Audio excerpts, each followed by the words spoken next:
खबरों में बने रहने के लिए बेल आइकन दबाएं और फर्स्ट इंडिया न्यूज को सब्सक्राइब। स्वागत है। रामगंज में हरी सब्जी समेत आवश्यक वस्तुओं की आपूर्ति का जयपुर कलेक्टर जोगाराम का मॉडल अब कोटा शहर के भीतरी परकोटा इलाके और महा कर्फ्यूग्रस्त इलाके में लागू किया गया है।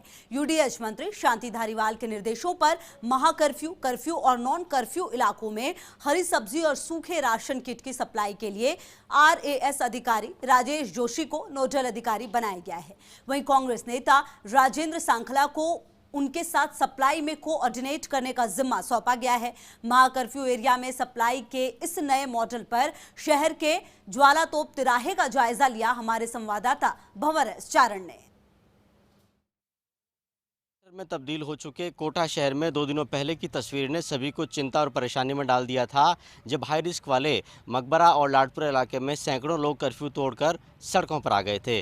कहा जा रहा था कि आवश्यक वस्तुओं और खासकर हरी सब्जियों की कमी के चलते लोगों ने इस तरह से घरों से बाहर निकल के कर्फ्यू तोड़ा, लेकिन उन तस्वीरों पर संज्ञान लिया यूडीएच मंत्री शांति धारीवाल ने और इसके बाद किस तरह से कोटा के महा कर्फ्यू वाले इलाकों में हालात और मंजर बदला है, ये हम आपको दिखाने की कोशिश करते हैं। यूडीएच मंत्री शांति धारीवाल के निर्देशन में अब जो है आवश्यक वस्तुओं और खासकर हरी सब्जियों की जो पहुंच है वो अंदर परकोटे में उनकी पहुंच सुनिश्चित की जा रही है। और आप देखिए कि बिल्कुल वो पॉइंट जहां से महा कर्फ्यू वाला इलाका शुरू होता है वहां आज बड़ी तादाद में हरी सब्जियों की खेप पहुंचाई गई है।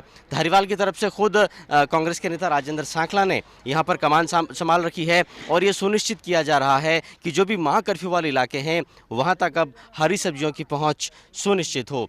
जो तस्वीरें 2 दिन पहले वाली बहुत परेशान करने वाली थी सांखला जी, अब उस पर काम हो रहा है और किस तरह से हरी सब्जियों की पहुंच अंदर परकोटे में सुनिश्चित की जा रही है। देखिए, धारीवाल साहब को जैसे ही हमने जानकारी दी कि यहाँ पर कर्फ्यू का क्षेत्र में खाद्य सामग्री की दिक्कत हो रही है, तो उन्होंने कलेक्टर साहब को निर्देश दिए। कलेक्टर साहब ने टीम बनाई जिसमें राजेश जोशी साहब को मुख्य बनाया। ये पूरी मॉनिटरिंग कर रहे हैं। सब्जी मंडी से थोक विक्रेता यहाँ पर आ जाते हैं ज्वालातोप पर, फिर यहाँ से आप ये देखिए सारे ठेले वाले जिनको लाइसेंस दिए हैं ये सब लोग आते हैं और इनको ज़रूरत के हिसाब से सब्जी लेकर कर्फ्यू के क्षेत्र में बांट रहे हैं। धारीवाल साहब लगातार मॉनिटरिंग कर रहे हैं। उनका ये कहना है कि किसी तरह की, देखिए ये तो विश्व में फैली हुई महामारी है, लेकिन उनका ये कहना है कि सरकार और उनकी तरफ से किसी तरह की दिक्कत नहीं आनी चाहिए। इसी के तहत बिल्कुल रीजनेबल रेट पर इनको सब्जियां दी जा रही है। तो आप देखिए कि नई व्यवस्था, बहुत सारे जो ठेले हैं वो अब अंदर जो महा कर्फ्यू वाला इलाका है वहाँ पर जाएंगे और सब्जी बांटेंगे। सर, हम बहुत सारे ठेले देख पा रहे हैं और किस तरह की व्यवस्थाओं में तब्दीली भीतरी और खासकर परकोटा इलाके में की गई है, क्योंकि वो जो इलाका है वो बिल्कुल कोरोना का हॉटस्पॉट बना हुआ है।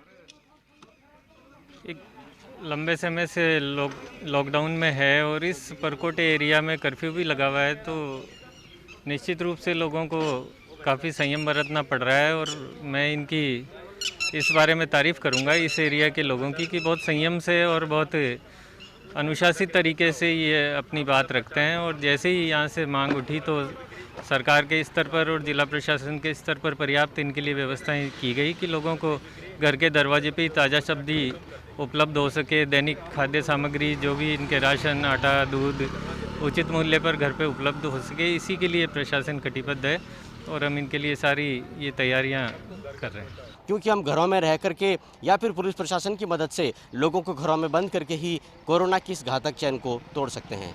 कैमरामैन रामेश्वर कुशवाहा के साथ Bhanwar S Charan, first India news, Kota. Ajmer